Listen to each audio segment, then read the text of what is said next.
Hello friends, welcome my YouTube channel my knowledge way में। और आज मैं लेकर आई हूँ most important current affairs national and international फरवरी मंथ 2021। जैसा कि मैंने आप लोगों को पहले बताया था कि पिछले ईयर के जितने भी सारे करंट अफेयर्स है उसकी जितनी वीडियो है मैं लेकर आऊँगी इसी मंथ के लास्ट तक। और जनवरी का मैंने अपलोड भी कर दिया है, नेशनल और इंटरनेशनल की अलग वीडियो बनाकर, और साथ में बिहार का भी अलग वीडियो मैंने बना दिया है, तो आप चेक कर सकते हो उस पर। और इसलिए मैं पिछले साल का लेकर आई हूँ कि जैसा कि आप लोग को पता ही होगा कि जितने भी आने वाले एग्जामिनेशन है वो पिछले साल का सारा ही करंट अफेयर्स पूछा जाएगा। और इस तरह का जो क्वेश्चन मैं सेट की हूँ, यूनिक क्वेश्चन इसको कह सकते हैं हम। तो बीपीएससी, जेपीएससी, यूपीपीएससी, जितने भी सारे स्टेट सिविल सर्विसेज का एग्जामिनेशन होते हैं उसमें इस तरह का करंट अफेयर्स पूछा जाता है। तो आई होप कि आप लोगों को इस तरह का क्वेश्चन से हेल्प मिल सके, और विथ एक्सप्लेनेशन के साथ भी है तो काफ़ी मदद मिलेगी। तो ठीक है, आज मैं देख लेती हूँ कौन कौन से क्वेश्चंस है। तो चलिए, हाल ही में चर्चा में रही अरुण जल विद्युत परियोजना निर्माण किस देश में किया जा रहा है? तो फर्स्ट ऑप्शन है भारत, नेपाल, बांग्लादेश, भूटान। सही उत्तर है 2, नेपाल। प्रधानमंत्री केपी शर्मा ओली की अध्यक्षता में निवेश बोर्ड नेपाल ने भारत की सतलज जल विद्युत निगम को अरुण जल विद्युत परियोजना से कार्य सौंपा गया है। देखिए, एक्सप्लेनेशन इसका है, आप ध्यान से पढ़ लेंगे और मैं थोड़ा जल्दी करूँगी क्योंकि 50 क्वेश्चन है। ओके, नेक्स्ट, हर घर पानी, यहाँ पर हर हर होगा, हर घर सफाई मिशन किस राज्य केंद्र शासित प्रदेश में शुरू किया गया है? ऑप्शन दिया हुआ है नई दिल्ली, पंजाब, उत्तर प्रदेश, राजस्थान। 4 ऑप्शन दिया हुआ है, जिसका ऑप्शन में सही है वो है 2, पंजाब। पंजाब के मुख्यमंत्री कैप्टन अमरिंदर सिंह ने वस्तु के हर घर पानी, हर घर सफाई मिशन का शुरुआत की योजना की है। 2022 तक सभी ग्रामीणों को घर में 100% पेयजल आपूर्ति उपलब्ध कराने की सरकार का अभियान का हिस्सा है। मुख्यमंत्री ने मेघा भूतल जलापूर्ति योजना भी शुरू की है। देख लीजिएगा, मेघा भूतल जलापूर्ति योजना कहाँ का है, पंजाब से रिलेटेड है, जो कि नीचे मेंशन दिया हुआ है, आप चेक कर सकते हैं। ओके, नेक्स्ट, केरल राज्य योजना बोर्ड के दौरान आयोजित किए जा रहे वैश्विक सम्मेलन का नाम क्या है? तो इसमें दिया हुआ ऑप्शन वैश्विक के केरलवासी, केरला आगे दिखता है, केरल विजन 2021 नया केरल। सही उत्तर क्या है? 2। केरल की मुख्यमंत्री पेन ड्राइव विजयन ने, सॉरी यहाँ पेन ड्राइव हो गया गलती से, विजयन ने 3 दिवसीय आवासीय सम्मेलन केरल लुक अहेड उद्घाटन किया। सम्मेलन का उद्देश्य अर्थशास्त्री के उद्योग जगत के नेताओं और प्रशासक की राय लेकर राज्य के दीर्घकालिक विकास के लिए रोड मैप तैयार करना। स्टार वक्ताओं में भी नोबेल पुरस्कार विजेता अमर्त्य सेन, WHO के वैज्ञानिक सौम्य स्वामीनाथन और उद्योग जगत का शीर्ष नेता शामिल है। तो आप चेक कर सकते हैं इसमें कौन कौन शामिल भी है, और 3 दिवसीय भी थे। और इसका क्या है, नाम क्या है, वैश्विक सम्मेलन या थीम, जो भी देखें विषय का मामले में कि विषय क्या है, थीम क्या है या सम्मेलन का नाम क्या है, तो केरल आगे दिखता है। ओके, तो इसका आंसर ये होगा 4। The little book of incoming नामक पुस्तक का लेखक कौन है? तो first option Barack Obama, second है बिल गेट्स, 3 है दलाई लामा, 4 है आंग सान सू की।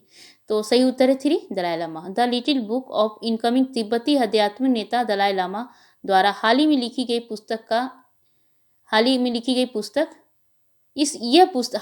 पुस्तक है। इस पुस्तक में महामारी से उत्पन्न दुनिया के वास्तविकता का सामना करने के लिए लोगों के ज्ञान को उतरना सब शामिल है। कहने का मतलब है महामारी से रिलेटेड ये बुक है। और इन्होंने कौन लिखा है, इस पुस्तक का लेखक कौन है? तो दलाई लामा, तिब्बत के रहने वाले। ठीक है, नेक्स्ट क्वेश्चन, विश्व आर्द्रभूमि दिवस 2020 विषय का क्या है? तो आप चेक कर सकते हैं, थोड़ा जूम करना होगा, हालांकि दिखाई दे रहा होगा, आई होप। हाँ, हमारे लिए आर्द्रभूमि और पानी, आर्द्रभूमि और कोविड-19, आर्द्रभूमि बचाओ। तो सही उत्तर है 2, आर्द्रभूमि और पानी।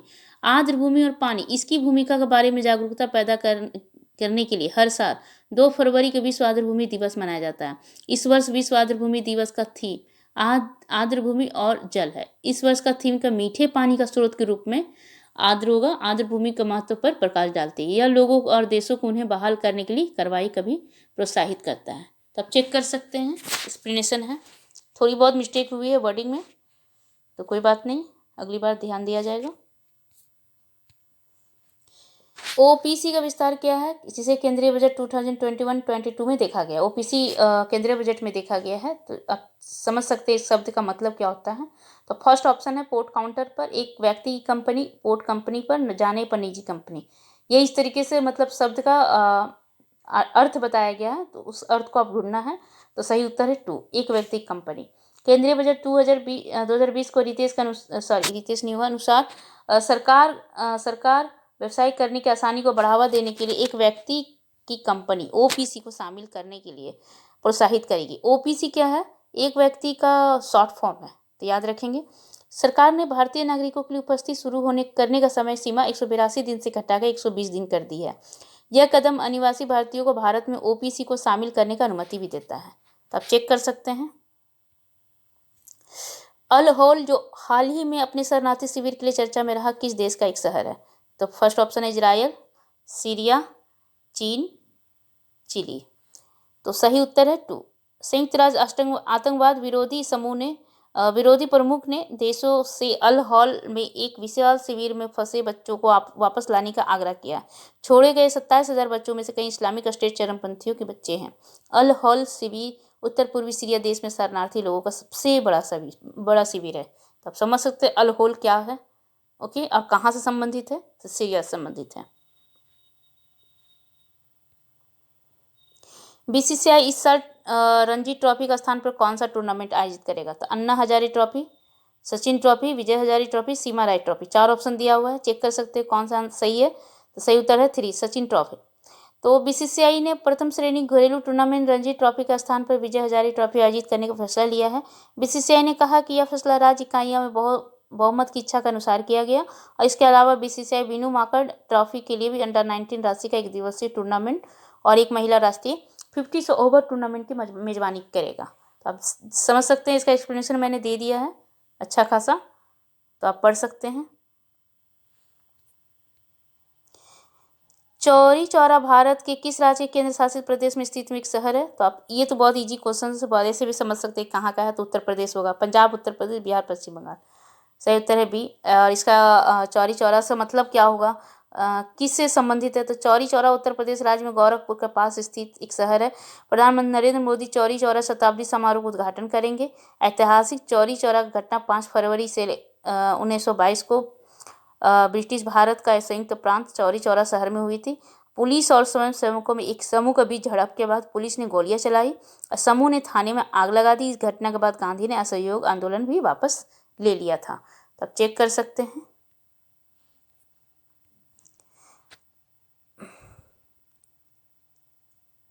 मुंबई और अहमदाबाद बुलेट ट्रेन परियोजना, नंबर में मिस्टेक है, थोड़ा कन्फ्यूजन नहीं होंगे कितने क्वेश्चन है, लेकिन 50 क्वेश्चन है। Okay, Mumbai Ahmedabad bullet train परियोजना के लिए 5 पुलों को निर्माण ठेका किस कंपनी को मिला। तो Tata project, Adani group, GMR infrastructure, L&T construction. तो ये 4 ऑप्शन दिया हुआ है, तो सही उत्तर है 4, L&T कंस्ट्रक्शन। भारतीय निर्माण प्रमुख L&T कंस्ट्रक्शन को मुंबई और अहमदाबाद बुलेट ट्रेन परियोजना के लिए 28 स्टील पुलों का निर्माण का ठेका मिला है। इस ऑर्डर का लागत करीब 1,000 करोड़ से 2,500 करोड़ तक आ सकती है। इसमें लाइन में विभिन्न स्थलों पर पुलों की खरीद, निर्माण, संयोजन और निर्माण शामिल है। इस परियोजना से और जापान में IHI इंफ्रास्ट्रक्चर सिस्टम का एक संयुक्त रूप में पर्याप्त किया गया है। तो चेक कर सकते हैं। ओके, ये 12 हुआ। विश्व बैंक द्वारा सह प्रायोजित स्टार परियोजना क्या, सह प्रायोजित स्टार योजना क्या, जो हाल ही में खबरों में थे। विश्व बैंक के द्वारा ये योजना का तैयार किया गया है। तो प्रतिक्रिया, परिणाम, रिमोट निवारण। तो सही उत्तर 2, स्टार राज्यों के लिए शिक्षा परिणामों को मजबूत करने के लिए यह है। यह 6 चयनित राज्य में शिक्षा को गुणवत्ता सुधार के लिए केंद्रीय शिक्षा मंत्रालय एक परियोजना है। हाल ही में विश्व बैंक के साथ परियोजना वित्तीय समर्थन के समझौते पर हस्ताक्षर किए थे। तो आप समझ सकते हैं कि विश्व बैंक के द्वारा सह प्रायोजित स्टार, सह मतलब उसको समझौता में साथ में समर्थन दिया है। स्टार पर, स्टार ये इंपॉर्टेंट है। ओके,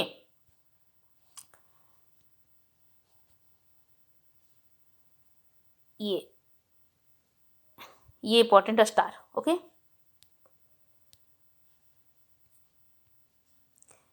हाल ही में केंद्रीय बजट के अनुसार गिग इकोनॉमी श्रमिकों को इस संगठन के अंतर्गत शामिल किया जाना है। किस संगठन के अंतर्गत, तो देख सकते हैं ऑप्शन क्या दिया हुआ है। LIC, SIC, EPFO, PFRDA। सही उत्तर है 2। ESIC हाल ही में केंद्रीय बजट के वित्त मंत्री घोषणा के सामाजिक सुरक्षा का लाभ होगी प्लेटफॉर्म वर्कर्स को दिया गया है। सभी श्रमिकों को न्यूनतम मजदूरी सुनिश्चित की जाएगी। उन सभी कर्मचारियों को भी कर्मचारी राज्य बीमा निगम द्वारा कवर किया जाएगा। कवर लिखाएगा यहाँ पर। उन्होंने यहाँ घोषणा का महिलाओं को सभी श्रेणियों में और रात के पाली में पर्याप्त सुरक्षा के साथ काम करने की अनुमति भी दी जाएगी। तो आप देख सकते हैं इसका एक्सप्लेनेशन क्या है। ओके, नेक्स्ट, भारत का आंधी अनुसंधान परीक्षण किस राज्य के केंद्र शासित प्रदेश में स्थापित किया जाना है? आंधी अनुसंधान। ओके,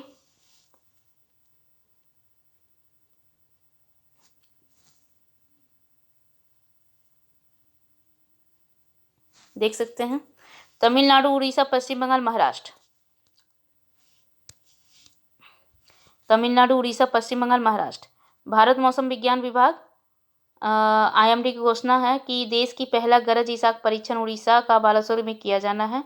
टेस्ट बेड की स्थापना या वेड होगा। टेस्ट बेड का स्थापना पृथ्वी विज्ञान मंत्रालय IMT, DRDO और इसरो की सहयोग से की जाएगी। इसका उद्देश्य बिजली गिरने के से मानव का मृत्यु और संपत्ति के नुकसान को कम करना।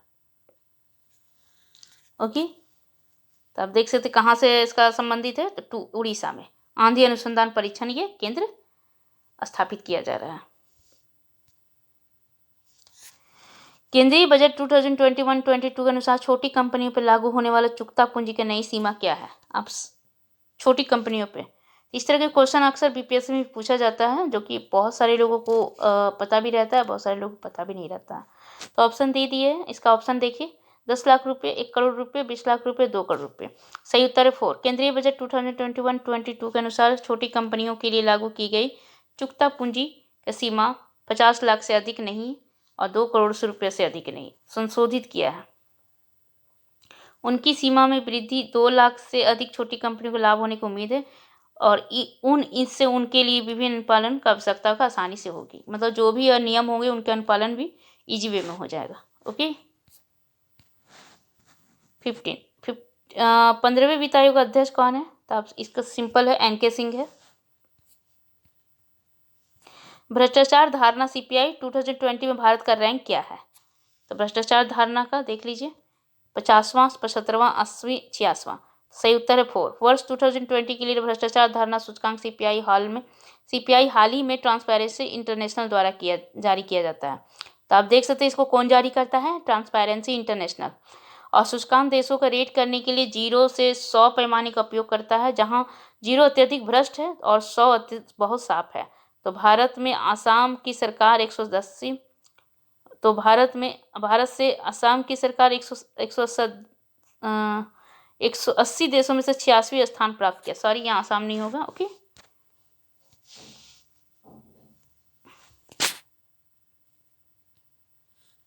नेक्स्ट, आर्थिक सर्वेक्षण 2021 के अनुसार वित्त वर्ष 2021 और 22 में भारत का GDP का विकास दर क्या होगी? तो 5%, ऑप्शन दिया 5%, 10%, 11%, 15%।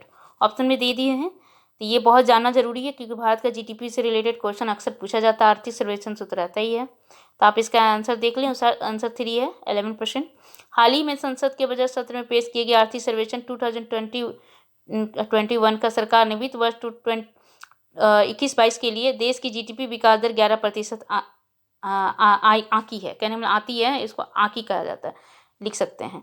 चालू वित्त वर्ष के GDP ग्रोथ -7.7% रहने का अनुमान है। आर्थिक सर्वेक्षण मुख्य आर्थिक सलाहकार मार्गदर्शन में वित्त मंत्रालय द्वारा तैयार किया गया एक वार्षिक दस्तावेज है, जो कृष्णमूर्ति सुब्रमण्यम वर्तमान मुख्य आर्थिक सलाहकार है। आप समझ सकते हैं आर्थिक सर्वेक्षण क्या है, इसके बारे में भी मैंने बता दिया कि आर्थिक सर्वेक्षण क्या है ये।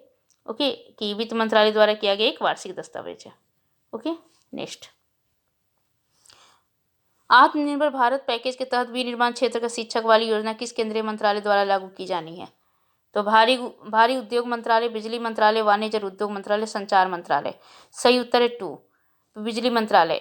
महत्वपूर्ण बिजली और नवीकरणीय ऊर्जा उपकरणों के लिए घरेलू विनिर्माण कार्यक्रम शुरू करने के लिए तैयार है। केंद्रीय बजट में आत्मनिर्भर भारत पैकेज की तरफ विनिर्माण क्षेत्र का शीर्षक वाली योजना की घोषणा की गई थी। आने वाली वित्तीय वर्ष में 1500 करोड़ रुपए के वेल के साथ इस योजना में प्रति वर्ष 3 विनिर्माण क्षेत्र स्थापित करना शामिल है। आप देख सकते हैं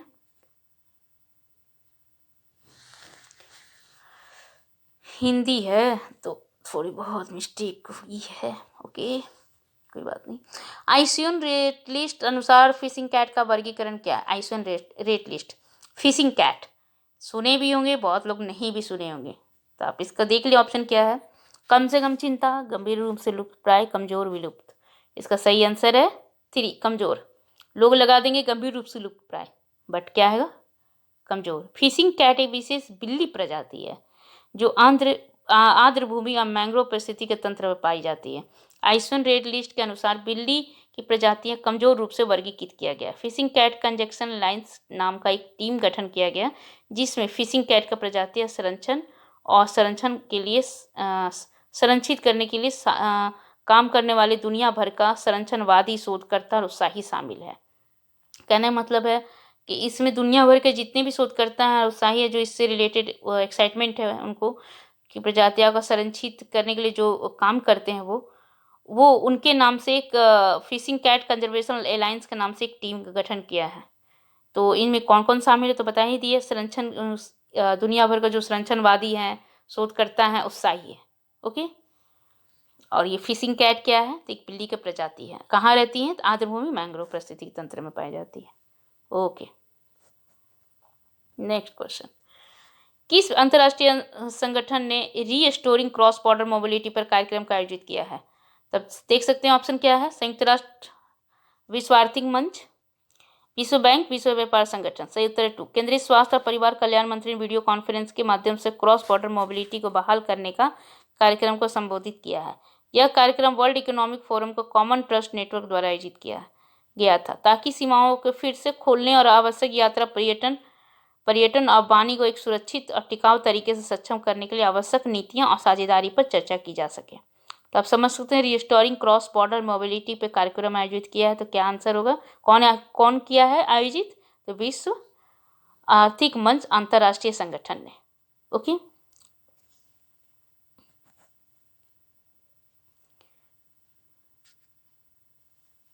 वर्ल्ड इकोनॉमिक फोरम के बारे में ऑलरेडी जानते ही होंगे कि इसका जो मुख्यालय है जिनेवा है, स्विट्जरलैंड। किस राज्य हाल ही में पेट्रोल और डीजल के लिए मूल्य वर्धित कर वैट दर में 2% की कमी की है? तो किस राज्य के बारे में पूछा जा रहा है, ध्यान से देखेंगे आप लोग। राजस्थान, तमिलनाडु, केरल, उत्तर प्रदेश। तो सही उत्तर है 1 राजस्थान। राजस्थान की राज्य सरकार ने हाल ही में पेट्रोल और डीजल पर मूल्य वर्धित कर वेट में 2% की कमी की है, जिसके राज्य में ईंधन की कीमतों में ढील दी गई। हाल ही में राज्य में प्रीमियम पेट्रोल की कीमत 100 रुपये पार कर गई। भारत में पेट्रोल, डीजल और ईंधन की वस्तु और सेवा कर दायरे से बाहर रखा गया। वर्तमान में राज्य सरकार के ईंधन पर वैट निर्धारित करती है। तो आप देख सकते हैं कि कौन वर्तमान में राज्य सरकार ही ईंधन पर वैट निर्धारित करते हैं, राज्य सरकार का भी काम है, ओके। और ये पेट्रोल, डीजल और ईंधन को वस्तु और सेवा कर के दायरे से बाहर रखा गया है। तो आप ये इंपॉर्टेंट होगा, कभी भी किसी भी पूछा जाएगा कि जीएसटी कर से बाहर रखा गया है कि नहीं, तो हाँ बिल्कुल बाहर रखा गया है इसको। तो पेट्रोल, डीजल, ईंधन, वस्तु और सेवा कर के दायरे में, वस्तु और सेवा कर क्या है तो जीएसटी कर है।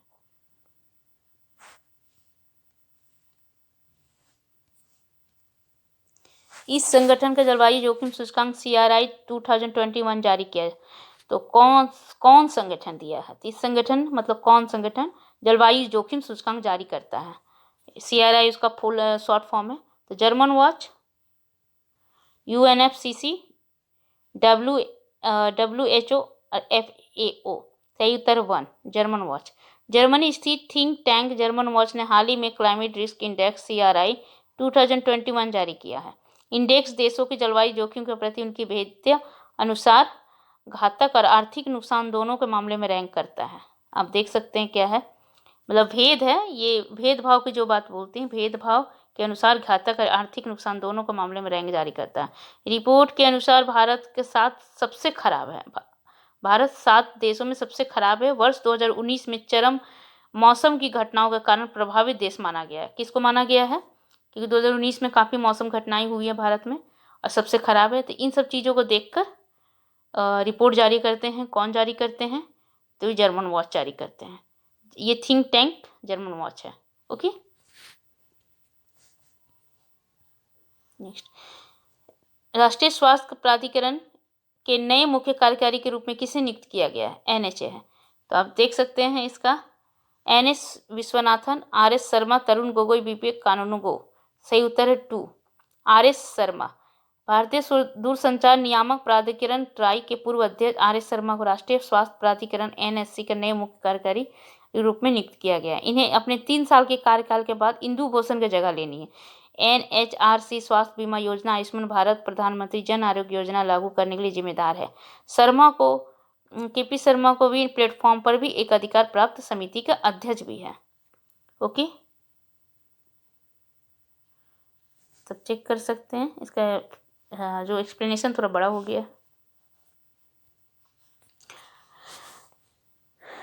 विश्व स्वास्थ्य संगठन के अनुसार किस देश में प्रति वर्ष विश्व में सबसे अधिक कुष्ठ रोगों के मामले सामने आते हैं? तो आप ऑप्शन दिए हुआ चीन, पाकिस्तान, भारत, इंडोनेशिया। सही उत्तर है 3, भारत। कुष्ठ रोग के मामले में तो भारत ही है। तो विश्व स्वास्थ्य संगठन WHO के अनुसार भारत में प्रति वर्ष दुनिया को कुष्ठ रोग का सबसे अधिक नए मामले सामने आते हैं। सबसे ज़्यादा मामले भारत के बाद ब्राजील, इंडोनेशिया का नंबर आता है। भारत में बिहार, लक्षद्वीप, दादरा नगर हवेली, ग्रामीण इलाका अधिक नए मामले सामने आए। 31 जनवरी विश्व कुष्ठ दिवस के रूप में मनाया जाता है। तो देख सकते हैं 31 जनवरी को मनाया जाता है।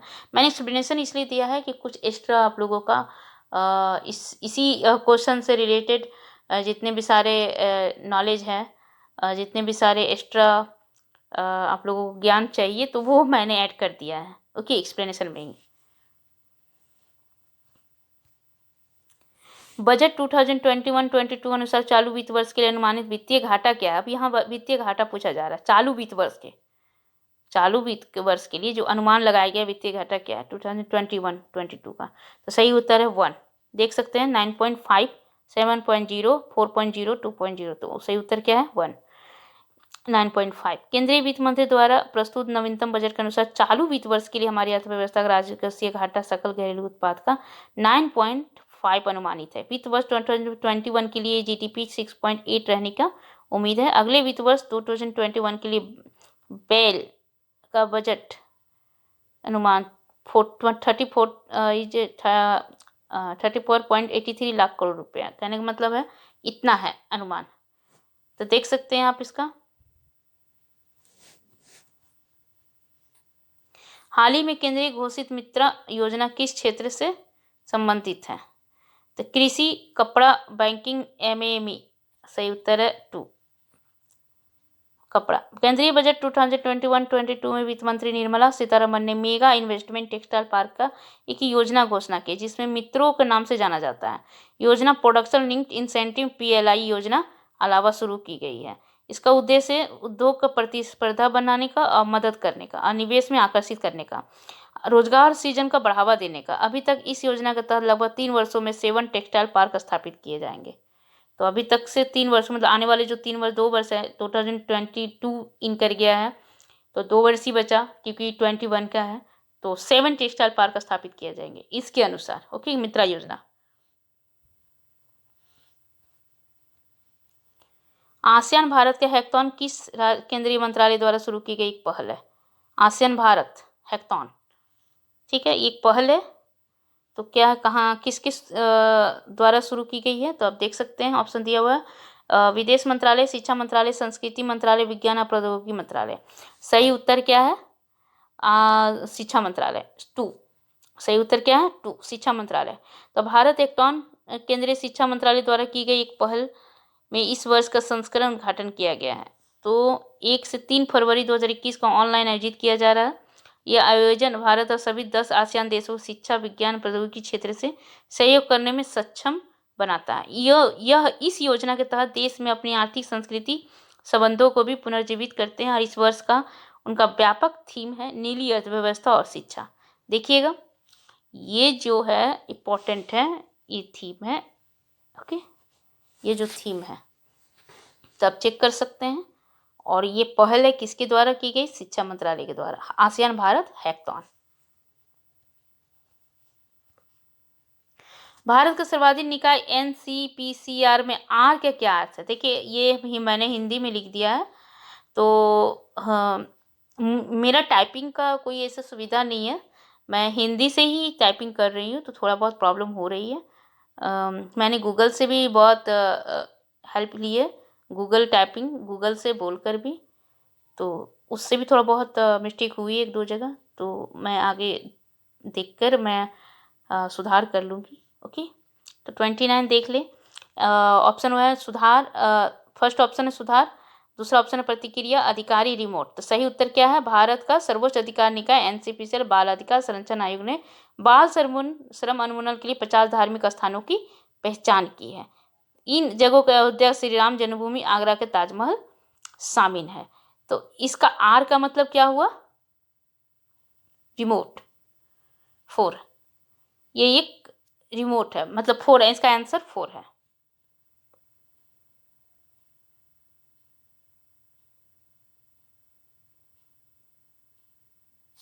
चेक कर लेंगे, इस क्वेश्चन में थोड़ा सी हमको डॉट लग रही है क्योंकि क्वेश्चन है और मैंने दे दिया है, तो कोई बात नहीं। आयोग, राष्ट्रीय बाल अधिकार संरक्षण आयोग।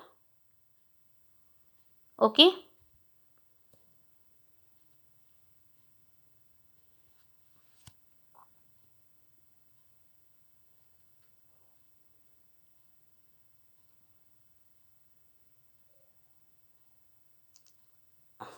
थ्री हो सकता है या 4 हो सकता है, आप चेक कर सकते हैं। ओके, इस क्वेश्चन को मैं बाद में कर लूँगी। नेक्स्ट, चाह बगीचा धन पुरस्कार किस भारतीय राज्य केंद्र के शासित प्रदेश की पहल है? चाह बगीचा धन पुरस्कार, तो देख सकते हैं राजस्थान, असम, मध्य प्रदेश, उड़ीसा। सही उत्तर है असम। चाह बगीचा धन पुरस्कार योजना 2017-18 में असम राज्य सरकार द्वारा चाय बागानों में काम करने वाली को वित्तीय सहायता प्रदान करने के लिए शुरू की गई इस योजना बनाया गया। चाय बागान क्षेत्रों के बैंक खाता धारकों में खाते 5,000 जमा कर दिए गए हैं। केंद्रीय वित्त मंत्री निर्मला सीतारमन चाय बागान के क्षेत्रों में लगभग 7.5 लोगों को 3,000 वितरित करने का गुवाहाटी में 4 बगीचा धन पुरस्कार मिलेगा। तीसरे चरण में भाग ली। कहने मतलब है कि इसमें बहुत सारी चीज़ों को मैंने इंक्लूड किया है। 7.5 लोगों को 3,000 वितरित किया, कहाँ पे किया? गुवाहाटी में किया। और अभी 4 लोग, उनमें से 4 लोगों को बगीचा धन पुरस्कार भी मिलेगा। ठीक है ना, ये तीसरे चरण में है। ओके, आज असम राज्य से जुड़ा हुआ है चाय बागान। तो आप देख सकते हैं चाह बगीचा धन पुरस्कार, ये चाह बगीचा होगा, 4 नहीं होगा, चाह बगीचा धन पुरस्कार। ओके ये वाला चाह।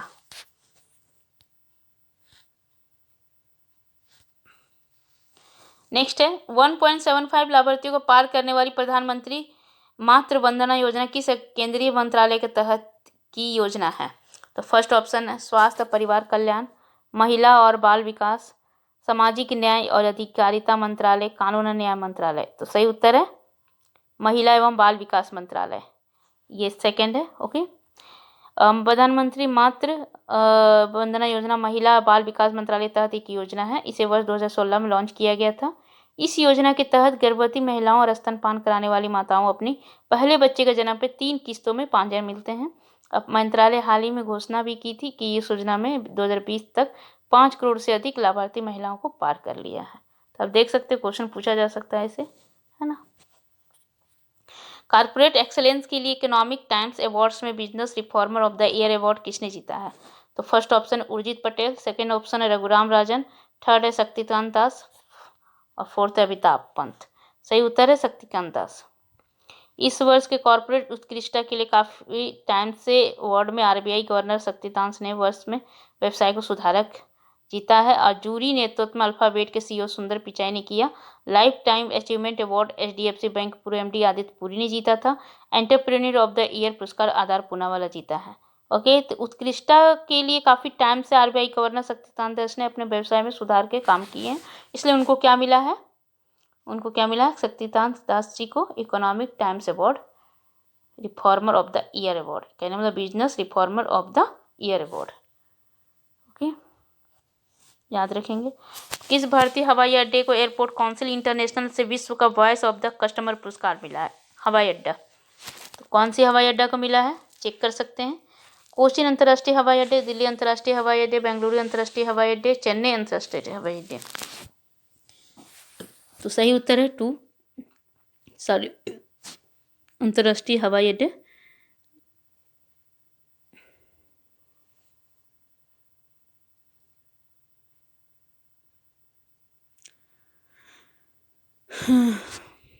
चेन्नई अंतर्राष्ट्रीय हवाई अड्डे होगी। 4 international airport limited, airport council international, sorry नहीं बेंगलुरु होगा। 3 होगा।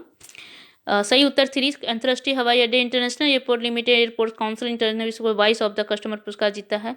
पुरस्कार उन हवाई अड्डों को मान्यता देता है 2020 में महामारी दौरान ग्राहकों को प्रतिनिधित्व देते रहे। तो ये बेंगलुरु होगा, बेंगलुरु अंतर्राष्ट्रीय हवाई अड्डे। यहाँ पे मैंने मेंशन नहीं किया है, ओके। तो यहाँ पर आप चेक कर लेंगे, ये 2 होगा, सॉरी 3 होगा, मतलब 3 आंसर है इसका।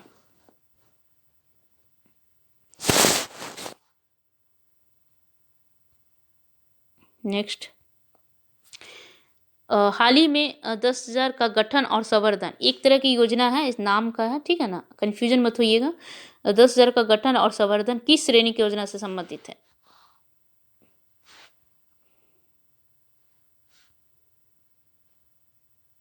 केंद्रीय क्षेत्र, केंद्रीय प्रायोजित, कोर, अप्रयुक्त में से कोई नहीं। ये एक योजना है, योजना का नाम दिया हुआ भी है। तो इसका सही उत्तर है केंद्रीय क्षेत्र, फर्स्ट ऑप्शन। कृषि मंत्रालय के अनुसार 10,000 किसान उपज संगठनों FPO का गठन और संवर्धन नामक एक नई केंद्रीय क्षेत्र योजना शुरू की है। योजना के लिए बजटीय प्रावधान 6,865 करोड़ होगा यहाँ पर, ओके। यहाँ पर साइड हो गया है, यहाँ इस वर्ड को यहाँ पर ले आया। और FPO को 3 साल की अवधि के लिए प्रति संगठन 18 लाख रुपये तक वित्तीय सहायता भी प्रदान की जाएगी। तो आप देख सकते हैं किससे संबंधित है, तो केंद्रीय क्षेत्र से संबंधित है, ओके। ये केंद्रीय संवर्धन किसान उपज संगठनों का गठन है और संवर्धन नामक एक नई केंद्रीय क्षेत्र योजना है, ओके। भारतीय नौसेना का सबसे बड़ा युद्ध अभ्यास कौन सा है जो हिंद महासागर क्षेत्र में IOR में आयोजित किया गया है? तो आप इसको देख लें, इसका क्या है ऑप्शन, इंद्र, मालाबार, ट्रॉपिक्स, मिलन। से सही तरह है, सॉरी ट्रॉपिक्स, क्या होगा, ट्रॉपिक्स। हिंदी है, प्रॉब्लम हो रही है हिंदी में, तो मैं देख रही हूँ हिंदी में थोड़ा बहुत मिस्टेक हो रही है। मैं बहुत कोशिश भी की कि हिंदी में मिस्टेक ना हो पाए। इंग्लिश बहुत इजी है, मैं इंग्लिश में तो कर लेती, बट हिंदी लाना बहुत टफ होता है ये, तो चेक कर सकते हैं। Theatre level operation readiness exercise topics 21 एक भारतीय नौसेना का सबसे बड़ा अभ्यास है। यह हिंद महासागर क्षेत्र IOR में आयोजित किया गया है। महीने भर चलने वाले इस अभ्यास में जहाज़ों और विमानों द्वारा संयुक्त अभ्यास और IOR में भारतीय वायुसेना ने भारतीय तटरक्षक बल अन्य संपत्ति आसपास के क्षेत्रों में भी पानी शामिल है, देख सकते हैं। ये क्या है topic, theatre level operation readiness exercise topic 21 एक भारतीय नौसेना का सबसे बड़ा अभ्यास माना जाता है, ओके। ये हिंद महासागर क्षेत्र में है और महीने भर चलने वाली ये अभ्यास है। जहाज़ों विमानों द्वारा इसको संयुक्त अभ्यास किया जाता है। भारतीय वायुसेना, भारतीय तटरक्षक बल दोनों की जो संपत्ति और आसपास के क्षेत्रों के जितने भी जल है उसको सुरक्षा करने के लिए इसको किया गया है। नेक्स्ट, आयुष्मान भारत योजना की लाभार्थियों की सूची 2020 तक किस भारतीय राज्य में शीर्ष स्थान हासिल किया है? तो देख सकते हैं Kerala, Tamil Nadu, Gujarat, Karnataka.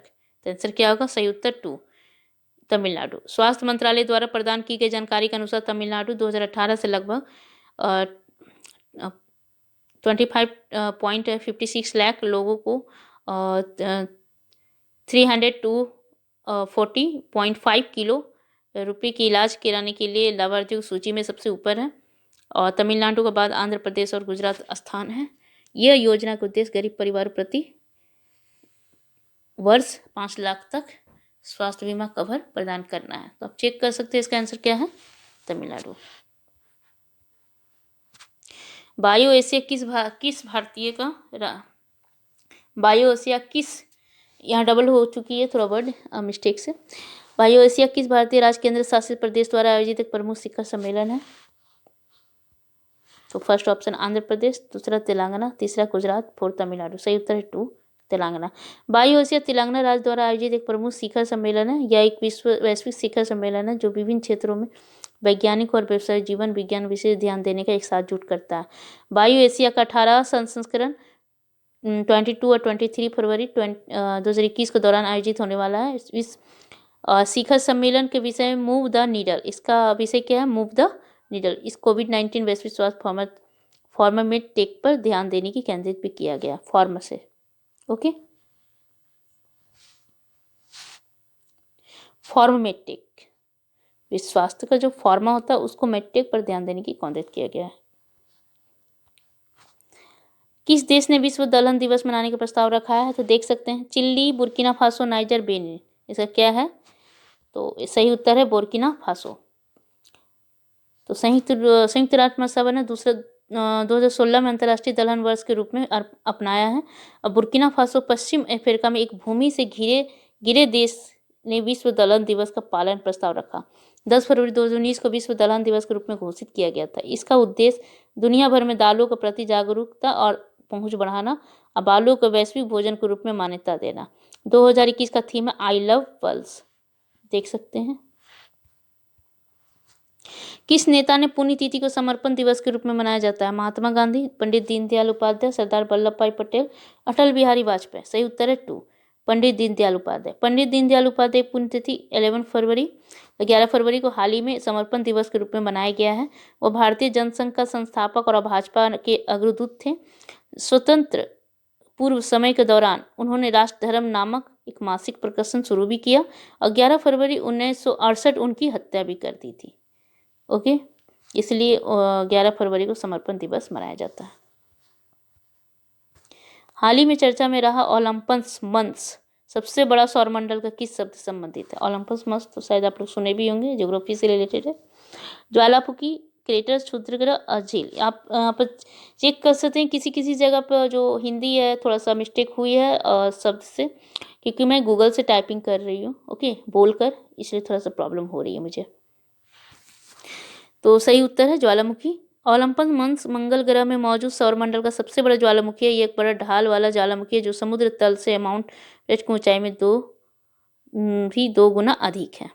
Okay, mount Everest की ऊंचाई से भी 2 गुना अधिक है, चेक कर सकते हैं इसको।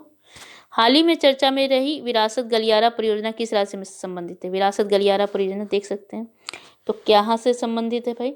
राजस्थान, महाराष्ट्र, उत्तर प्रदेश, उड़ीसा। तो सही उत्तर है 4 उड़ीसा।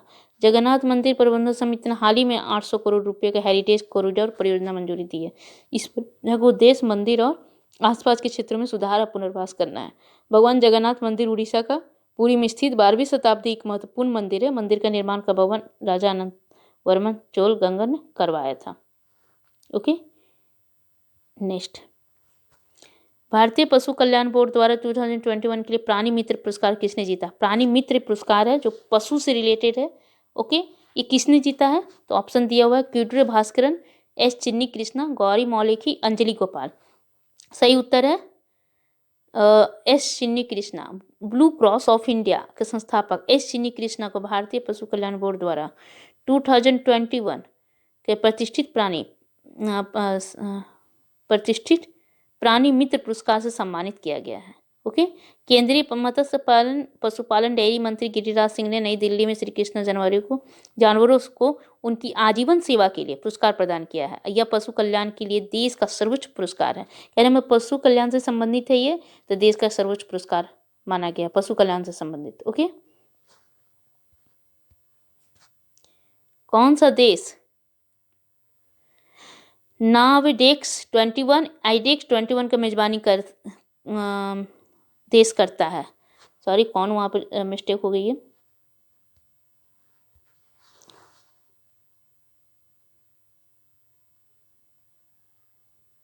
ओके, जिसमें भारतीय नौसेना भी भाग लिया है। तो फ्रांस, इटली, जापान, संयुक्त अमीरात।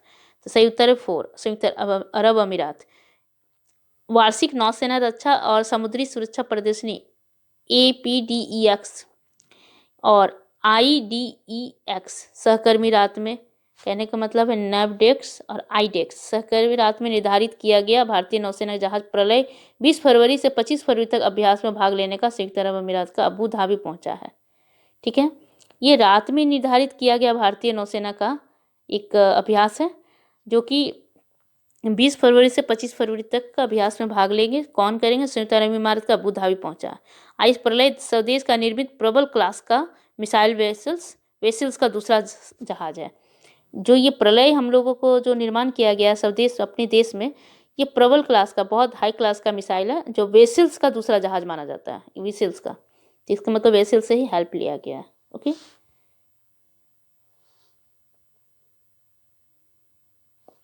आईएस प्रलय स्वदेश निर्मित।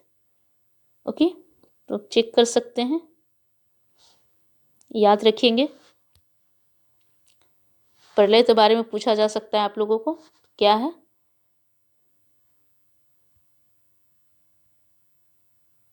हाल ही में कौन सा राज्य कारवा पर्यटन नीति लेकर आया है? तो फर्स्ट ऑप्शन है आंध्र प्रदेश, तमिलनाडु, उत्तर प्रदेश, महाराष्ट्र। तो सही उत्तर है 4 महाराष्ट्र। महाराष्ट्र राज्य सरकार ने हाल ही में एक कारवा पर्यटन नीति मंजूरी दी है। इसका उद्देश्य है राज्य में पर्यटन को बढ़ावा देना, ट्रैवल ऑपरेटर का प्रोत्साहित करना। नीति आगरा का प्रति उत्साही लोगों को कारवा का उपयोग करके राज्य को दूरस्थ क्षेत्रों को दौरा करने का प्रोत्साहित करना। ओके,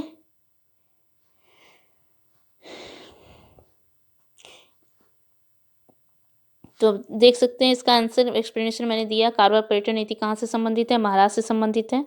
और क्यों किया गया? क्योंकि वो दूरस्थ क्षेत्रों को दौरा करने के लिए प्रोत्साहित किया जाएगा इनसे, और पर्यटन को बढ़ावा मिलेगा, ट्रैवल ऑपरेटर को प्रोत्साहित किया जाएगा। ओके, इस नीति से प्रति उत्साही लोगों को सभी लोगों को दौरा करने के लिए मदद मिलेगी महाराष्ट्र सरकार की तरफ से उनका। तो देख सकते हैं कौन सा भारतीय राज्य प्रसिद्ध खजुराहो नृत्य महोत्सव की मेजबानी करता है? खजुराहो से समझ गए कहाँ से ये संबंधित है? उड़ीसा, पश्चिम बंगाल, मध्य प्रदेश, छत्तीसगढ़। सही उत्तर है मध्य प्रदेश। मध्य प्रदेश राज्य के खजुराहो शहर में कई प्राचीन हिंदू और जैन मंदिर या यूनेस्को का विश्व धरोहर स्थल भी है। 44 साल के बाद मंदिर परिसर में 6 दिवसीय खजुराहो नृत्य महोत्सव शुरू हुआ है, लेकिन ASI ने अनुमति रद्द कर दी थी क्योंकि स्मारकों को नष्ट करने और मूर्तियों को निरूपित करने की खबरें थी। इसलिए पिछले 44 वर्षों से खुले मैदान में आयोजित किया जाता था, लेकिन अब मंदिर परिसर में इसे उत्सव के रूप में मनाया गया। तो याद रखें क्यों इस बार चर्चा में रहा खजुराहो नृत्य महोत्सव। ओके, VLSRSM किस प्रकार का मिसाइल है? VLSRSM याद रहे, कहीं भी किसी भी जगह पे अगर ये क्वेश्चन पूछा जाएगा तो आप लोगों को पता रहेगा, तो बढ़िया है। हवा से हवा मिसाइल, सतह से सतह मिसाइल, इंटर कॉन्टिनेंटल मिसाइल, सतह से हवा मिसाइल। सही उत्तर है सतह से हवा में मिसाइल। रक्षा अनुसंधान एवं विकास संगठन DRDO ने सफलतापूर्वक VLSRSM लॉन्च की है, vertical launch short range surface to air missile. इस मिसाइल का विशेष रूप से DRDO द्वारा भारतीय नौसेना में तैनाती के लिए डिजाइन किया गया है, और इस मिसाइल का नज़दीकी सीमा पर विभिन्न हवाई खतरों से निपटने के लिए भी विकसित किया गया है। तो देख सकते हैं ये क्या है, किस तरह का है। कासरगोड सौर ऊर्जा परियोजना किस राज्य से संबंधित है? कासरगोड, तो कासरगोड कहाँ है? तो सही उत्तर है केरल। प्रधानमंत्री ने 50 मेगावाट कासरगोड सौर ऊर्जा परियोजना को राष्ट्र को समर्पित किया। कासरगोड जिले की पिवलिक, निंजा और चिप्पर गांव में 250 एकड़ से ज़्यादा जमीन पर फैली यह परियोजना राष्ट्रीय सौर ऊर्जा मिशन के तहत विकसित की गई है। तो आप इसको समझ सकते हैं, कासरगोड सौर ऊर्जा परियोजना किसके तहत विकसित की गई है? राष्ट्रीय सौर ऊर्जा मिशन के तहत। कहाँ पर है? केरल में है। कितना? तो 50 मेगावाट का। ओके, DRDO के द्वारा स्वदेशी रूप से डिजाइन किया हुआ नाग मिसाइल प्रणाली के हेलीकॉप्टर लॉन्च संस्करण का तीसरी पीढ़ी का कौन से एंटी टैंक गाइडेड मिसाइल माना गया है? तो आप देख सकते हैं ध्रुवस्त्र, हेलिना, नाग 2, अग्नि 3। सही उत्तर है 2 हेलिना। नाग मिसाइल हेलीकॉप्टर लॉन्च संस्करण की एक तीसरी पीढ़ी के दागो और भूल जाओ श्रेणी का एंटी टैंक गाइडेड मिसाइल है। Helina missile direct hit mode के साथ साथ टॉप अटैक मोड दोनों पर लक्ष्य पर निशाना साधने का सक्षम है। नाग मिसाइल का अधिकतम सीमा 4 किलोमीटर है, जबकि हेलिना का मारक क्षमता सीमा 4 से 8 किलोमीटर तक है। यहाँ पर हेलीकॉप्टर का लॉन्च का मतलब होता है विकसित एडवांस लाइट हेलीकॉप्टर प्लेटफॉर्म से संचालित किया जाना। ओके, विश्व सतत विकास शिखर सम्मेलन 2021 का थीम क्या है?